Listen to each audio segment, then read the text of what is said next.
Hey guys, thanks for watching here at osandvtxreviews.com. As you can see, I have a slight cold, but still we're going to go over this product that I have today. This is called the UnisCom. This is a HD media player, or what they're calling it is called an HD digital player. What it really is a game player that resembles the Sony PSP almost to a point of copying it, except it's not really. It's just has a lot of games built into it, and those are prefix games. You don't use anything like UMA or not UMA, or you don't use any cards to actually expand the game capacity. You can just place in a micro SD card slot and download more games online using the supported files, but it does not require you to purchase games separately. It's a very web-based product, and so you can do a lot of hacking and a lot of stuff modding with this, but it is not, a lot of clone products are just generic. Don't have any brand names. This is actually branded by UnisCom or Tsinghua Ziguang, so it actually has a brand on here. This is a China brand name. It's actually the company that licenses the official products for Tsinghua University in Beijing, which is a pretty good university. So this is an officially licensed product, even though the product inside might seem a little bit, similar to a Sony PSP. We're just going to take it out of the magnetic flap and show you the console itself. Inside, plastic foam. We have earphones, a mini USB to charge and sync, and some instructions, and that's everything. Instructions, what is this dot? Instructions are, there's a label of the product and the buttons and the supported formats for the FM radio, for the microphone. You can also play movies on here by downloading into an MP4 or similar format, and it's supported, so it's a pretty good movie player, as you might expect from something like a Sony PSP, which has a very large display. We also have a camera on board. Might not be very good. It also is a PC webcam. It's got a TV out, a little cable. The screen resolution is 480 by 272, so not the greatest resolution in the world, but for basic gameplay, it's reasonably sharp. It's reasonably good. We do have, you can play songs on here, play photos, AVI format for music. You've got some selections. This is all in Chinese, though. So unfortunately, I don't think you can, there's no translated English part, though you don't really need to. It's just a drag and drop simple box set that you can just take a look at. This is the warranty card. So you do have a warranty with this product. And some more information. You also have a screen protector in the box. I already applied it on here. It's a separate screen protector which you peel off and you apply by yourself, which is pretty nice to be included. Here's the USB cable like I talked about. I'm not going to take this out of the plastic because it's very generic. And the earbuds, which, let's see what we get. Oh, they're branded by the company logo, which is nice. Let's see. They're probably not very great because we did not purchase a pair of earphones, but we purchased a electronic game or HD media player. So, yeah, they're pretty plasticky, but you do get one out of the box, and it works. It's a 3.5mm jack. So that's that. Let's take a look at the product itself. You'll see how it really resembles the Sony PSP. I'll put a side-by-side description and comparison in a second. But the thing that you'll notice after picking it up is that it's really, really lightweight. It's almost really feels like it's weighs almost nothing, which is you might sound like something that's really bad, but it's actually okay. It doesn't crinkle under your fingers, so the plastic isn't like, if we play around, it doesn't move, nothing like that. It's very solidly built, but it's very lightweight and made entirely out of plastic, unlike some the Sony PSP, which has metal components and a moving door, which adds weight to it.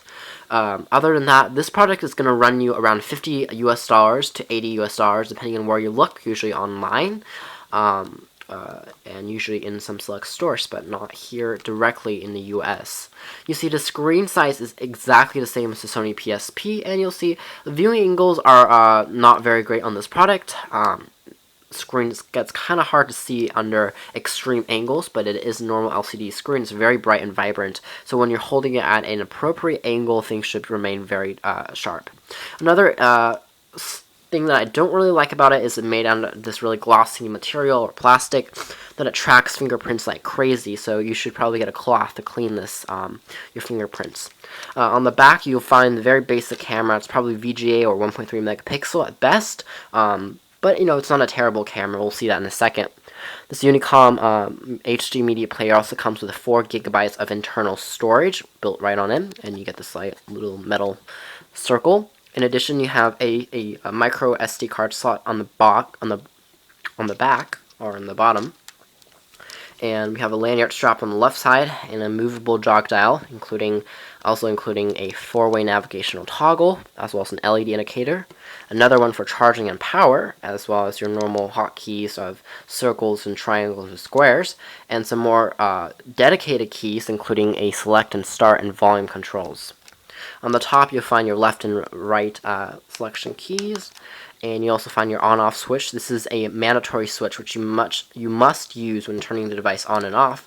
So it's mechanical. Not sure I really like that because if the switch breaks and there's going to be some issues with the power. I'm not sure about how long this might last. There's a microphone on the side, your mini USB, as well as your 3.5mm headphone jack, and a TV and AV output. And it's also another 3.5 headphone jack. So there's actually 2 3.5mm jacks for listening to music and media if you want to share content with your friends, or you can use this for a TV out. So like I said, it's pretty full featured in terms of the media product. Turning the device on, you notice that the main menus are in Chinese. I don't think this is something that you can totally reset. It is very much possible you can take a look at the settings, but it's not too much of a nuisance. You can play around with it, and definitely you should find a lot of things. And let's just take a look at what we're seeing, and if I can find under all these folders, if I can change it to English fully and all the titles. Let's change it to English now. So there's a lot of supported languages. Another thing you'll see as you're using this product is it really resembles iOS almost in a way in terms of the UI and user experience. You've got the same water drop pattern, the same iOS apps and settings, which is very interesting. So also, you need to get used to these controls that the O is enter and X, like closing an application is going to be your closing application. When you're in a game, oh, there we go. It's actually translated to English fully. So there's not going to be any problems with international buyers. Exiting a game, you just press select to take you out of the game. Now there's 3,000 preloaded games onto this product, which is quite a lot. And there's a lot of good ones too. There's a full suite of, from Monopoly to Pinball to more classical games. For example, there's Super Mario, there's going to be Sonic, there's a lot of stuff, there's a lot of licensed stuff also, there's Pac-Man, there's a lot of racing stuff, fighting games, Ace Combat, let's just see, a lot of them, Daredevil. But a thing that I have noticed is it's not exactly 3,000 games. Somewhere in the middle, within the hundreds, you're going to see that the games kind of repeat themselves, which is unfortunate, which means that it's not exactly 3,000. It's going to be significantly less, but I don't know how much exactly less. It's going to repeat for a little bit, and then get to the bottom, which are going to be different, and the top are going to be different. So there's a slight cheat in actually the number. There's probably more close to definitely a few hundred, maybe over 1,000. I'm just not exactly sure. I did not count, but there's not 3,000. I just know that for sure. Now, all the games work really nicely. If I just wanted to get a game just to show you, there's a lot of different versions, from Japanese versions to English versions. Let's see, what's a good game that I haven't really played too much on? There's Pinball, like I said, and another thing I've noticed that because there's so many games, there's no dedicated search function where there's a text box and you can search for your favorite game. Instead, you have to manually go through the games and actually change the settings. Now, this is somewhat of an inconvenience, though considering that the amount of games isn't that much. It's not actually 3,000. It's a little bit better. But then again, if you add more games, things can get complicated. Let's see. Oh, we got pinball again. This is going to be a little bit annoying. There's racing games, ants, football, Scrabble, Breath of Fire. I'm not sure what these are. Mission Impossible. There's Lego, I think. Lemon Driver. Let's see. Monopoly. That sounds like something good. There's E.T. There's Eggmania. Yeah, let's just start at Monopoly and see how things load. And we'll restart into Monopoly. It says licensed by Nintendo.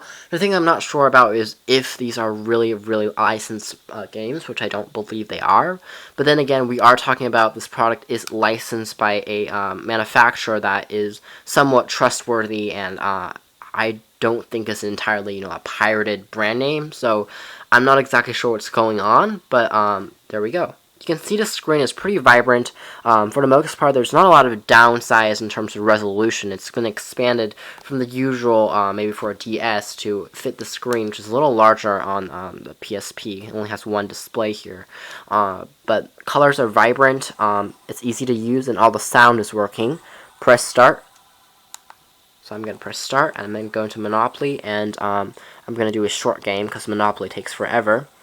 I'm going to add a human player and select a piece first. And then I'm going to enter a name. Let's just call it AAAA. And I don't know. We have to press enter. End. And then we add a computer player. Or you can add a human player if you're playing with someone else. And let's just press a shoe. So the computer name is just called Mr. Shoe. There we go. And I'm going to press beginner. And we're going to begin the game. So it's me versus a computer. And then it deals out all the properties, and then we start playing and see who goes bankrupt first. We can mortgage different properties, and then we roll the dice. Let's see if we can go faster here. Nothing else I can really say. Again, this product doesn't feel really cheap in the hand, but it does, really resemble something that we've seen before in the past. But it is very interesting. See, all the games work really nicely. The graphics are great. There's not a lot of stuttering at all. It looks like it's been designed to work on this product. Do you want to buy this? I do want to buy this. You can also auction properties, so some pretty special effects. It's definitely entertaining. Battery life on this product lasts typically for around 8 hours of gameplay, which is a lot of gameplay, even a little bit more if you conserve electricity. This is great if you're going on a flight and just want to use this. Now, who might buy this product? That's one of the biggest questions.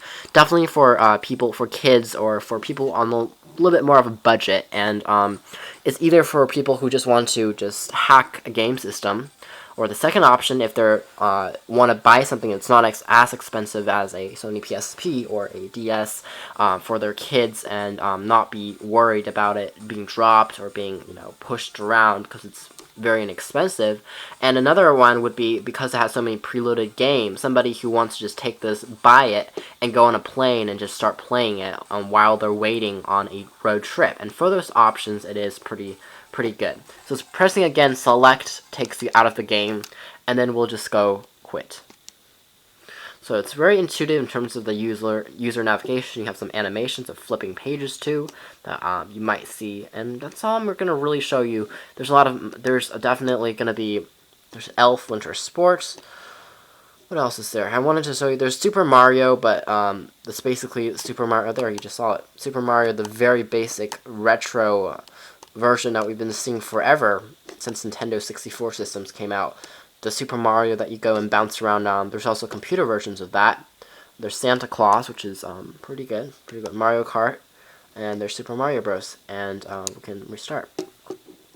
Not exactly sure on how things will be saving. I'm not sure you can really save a lot of data on here. I haven't tried, except for when you're playing, of course, the actual game. And let's just press start.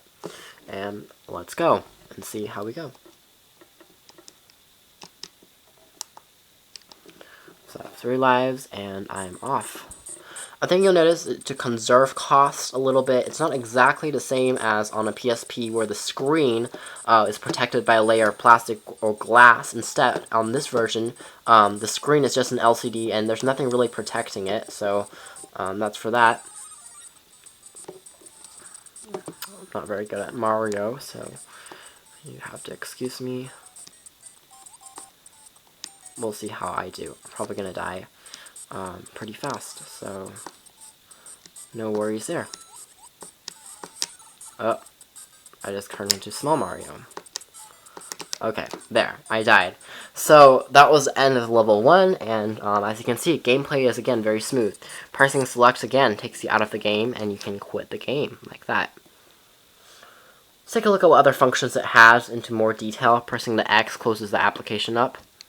Pressing it again closes the application. You've got some random games that are recommended, perhaps, or selected, and they tell you that it's good games that you can maybe play around with directly without entering the game menu. You also have a few other selections, including a music hall, which has a few preloaded MP3 tunes you can play on a speaker. The speaker is okay. It's mono. It's not that. It's pretty loud, but it's not that great. It's really just for gameplay. And if you're gonna really listen to music, you're gonna hook up a pair of headphones. All music, again, kind of looks like iTunes. You can do some searching and stuff in album artwork, but you get your basic music on here, and then you can press the volume up and volume down. This is volume up, and it's playing, and you can skip track. Album work will usually show up here, so you can also rate your songs. That's pretty much it. Let's close this application.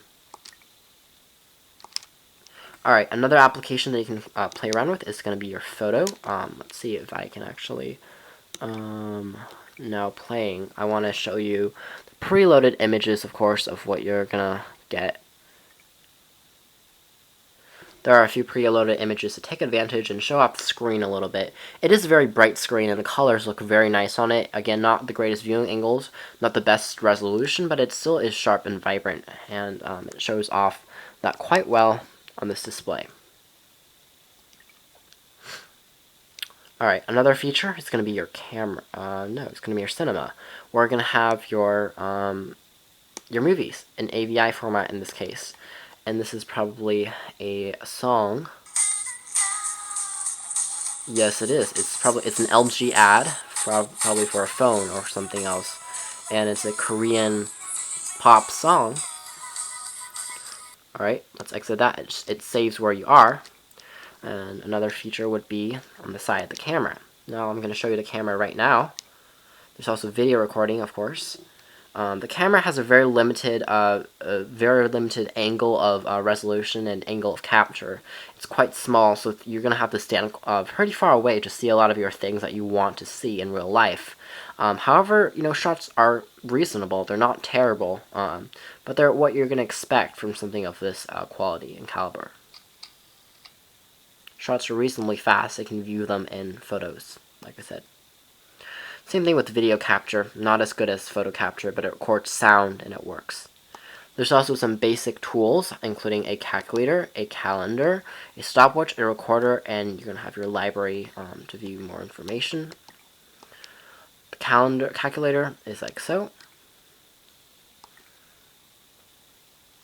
The next feature would be the browser. This allows you to browse for kind of your file manager and to look at different things. There's also a text reader on here, so in case you want to read some ebooks on the go, there you go. Very basic ebook reading. There's also your settings for your screen settings, your TV out, and your language and your time and date that will be displayed up here. There's also a battery logo. So overall, that's been the UnisCom Cam HD media product or media gaming device. And again, it is what it is. It's very cheap. It's very inexpensive. It's not going to be a replacement for an official gaming console, but if you're somebody who just wants to play online games and wants to play a lot of games just to waste some time, this is a good solution for a temporary game product. Or if you have really little kids and you just want to kind of give them something not so expensive so they can just play around and not worry about damaging it. Now this is a real Sony PSP. Taking a look of these two products side by side, you'll realize that the differences are not significantly seen at all. The screen size is again exactly the same on these two products, and the size and the footprint is also pretty much par on par. Again, the PSP is a lot heavier. The button layout is a little bit different, but On the top, they're pretty much not, and including a lanyard, it's the same thing. And again, your button layouts, your construction, the PSP is a little bit more solid, but this is just something to get you going. And if you're going to go overseas and just go on a long ride, something that's going to entertain you, and it's also going to work as your mobile player. So if you're considering an MP4 player, this is the one to get because it has a really large display and also has a whole array of additional features that are quite worthy of your consideration. That's just a first look here at OS and VTX Reviews, and thank you for watching.